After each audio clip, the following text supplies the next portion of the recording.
Throughout the Cold War, the Union of Soviet Socialist Republics, or U.S.S.R, was the main competitor of the United States in a global struggle between communism and capitalism. While these two nations appeared roughly comparable in military and economic strength for much of the period, one major problem complicates direct comparison: the impossibility of accurately estimating the Soviet economy.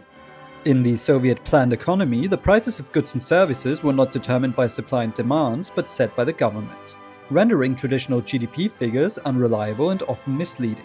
Instead, the Soviet Union reported physical output, citing numbers such as cars, tanks, airplanes, or tons of coal, grain, and other products produced each year. Much of this economic information was considered confidential, and figures released publicly were often inflated for propaganda purposes. Nevertheless, Western economists and the CIA attempted to use these numbers, supplemented by data from Soviet archives released in the 1990s, to estimate the size of the Soviet economy relative to that of the United States. Today, most researchers agree that Soviet economic output from the 1950s through the 1970s amounted to roughly 40 to 60% of US output.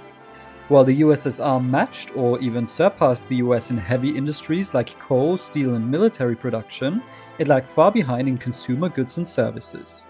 By the 1970s, the gap began to widen further, and on the eve of the USSR's collapse, total Soviet economic output is estimated at around 2 to 2.5 trillion US dollars, compared to the US economy of roughly $6 trillion at the time. Now, as always, thank you for watching, and if you enjoyed the video, please like, comment, subscribe, and become a channel member to support the work we do.